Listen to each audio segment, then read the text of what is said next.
الحمد لله رب العالمين والعاقبة للمتقين والصلاة والسلام على سيد الأنبياء والمرسلين وعلى آله وأصحابه أجمعين إلى يوم الدين. أما بعد، قال الله تعالى في القرآن الحكيم: أعوذ بالله من الشيطان الرجيم، بسم الله الرحمن الرحيم.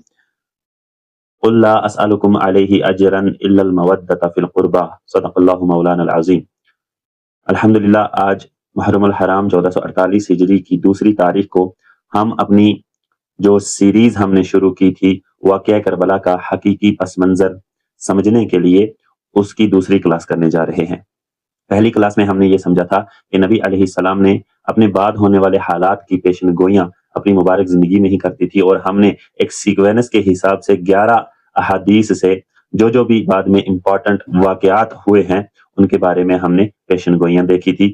آج ہم اپنی دوسری کلاس میں اہل بیت کی شان کے بارے میں کچھ احادیث دیکھیں گے۔ چنانچہ جو آیت کریمہ میں نے آپ کے سامنے تلاوت کی سورۃ الشورى کی آیت نمبر 23 ہے، اس میں اللہ تعالیٰ کا ارشاد ہے: قُل لَا أَسْأَلُكُمْ عَلَيْهِ أَجْرًا إِلَّا الْمَوَدَّةَ فِي الْقُرْبَى، کہ اے نبی صلی اللہ علیہ وسلم آپ فرما دیجئے کہ میں جو دعوت حق تمہارے سامنے پیش کر رہا ہوں اس پر مجھے تم سے کوئی بدلہ نہیں چاہیے سوائے اس کے کہ قرابت داری کا لحاظ کرو۔ اب یہ جو سورہ شورى ہے یہ مکی صورت ہے، تو مکی دور میں آپ جانتے ہیں کہ نبی علیہ السلام قریش مکہ کے سامنے اسلام کی دعوت پیش کرتے تھے، تو اس کی یہ تشریح کی گئی ہے کہ نبی علیہ السلام سے اللہ تعالیٰ یہ ڈیمانڈ کروا رہے ہیں قریش مکہ سے کہ تم کم سے کم میری قرابت داری کا تو لحاظ رکھو۔ اس کی دوسری جو تشریح زیادہ تر اہل تشیع مفسرین نے جو کی ہے وہ یہ ہے کہ نبی علیہ السلام سے کہلوایا گیا کہ مجھے تم سے کوئی بدلہ نہیں چاہیے، لیکن ہاں تم میرے رشتہ داروں سے محبت کرو۔ اور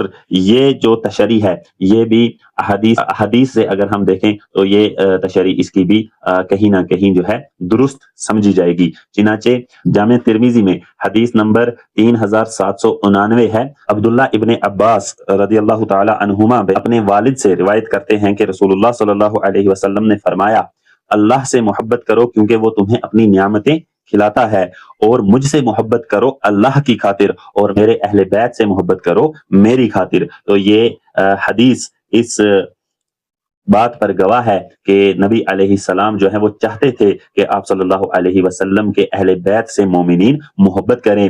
اور غدیر خم والی جو حدیث ہے صحیح مسلم میں 6225 نمبر، زید بن ارقم رضی اللہ تعالی عنہ بیان کرتے ہیں کہ رسول اللہ صلی اللہ علیہ وسلم ایک دن مکہ اور مدینہ کے درمیان واقع ایک پانی کے کنارے جسے خم کہا جاتا ہے ہمیں خطبہ دینے کے لیے کھڑے ہوئے۔ آپ نے اللہ کی حمد و ثنا اور واعظ و نصیحت فرمائی اور پھر فرمایا کہ لوگوں سن رکھو، قریب ہے اللہ کا قاصد یعنی موت کا فرشتہ میرے پاس آئے اور میں اس کی پکار پر لبیک کہوں۔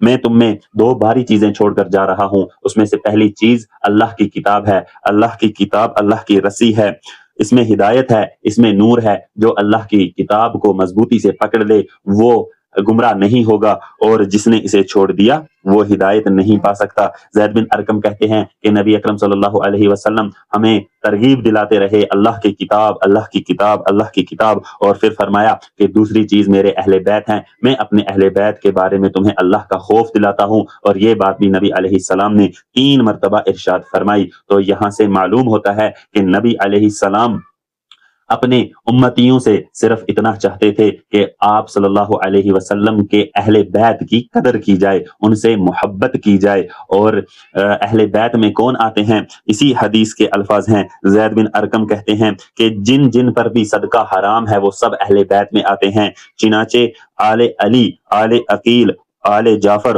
اور آل عباس، یہ سب بنو ہاشم کے جتنے بھی خاندان ہیں یہ سب اہل بیت میں آتے ہیں۔ لیکن جو بالخصوص جن کی شان احادیث میں آئی ہے، جنہیں پنجتن پاک کہا جاتا ہے، وہ حدیث صحیح مسلم میں 6261 نمبر ہے۔ حضرت عائشہ رضی اللہ تعالی عنہا بیان کرتی ہیں کہ نبی کریم صلی اللہ علیہ وسلم صبح کے وقت گھر سے نکلے، آپ کے جسد اطہر پر کجاووں کے نقوش والی کالی اون کی ایک موٹی چادر تھی۔ حضرت حسن رضی اللہ تعالی عنہ آئے تو آپ صلی اللہ علیہ وسلم نے انہیں اپنی چادر میں لے لیا۔ پھر حسین رضی اللہ تعالی عنہ آئے تو وہ بھی چادر کے اندر داخل ہو گئے۔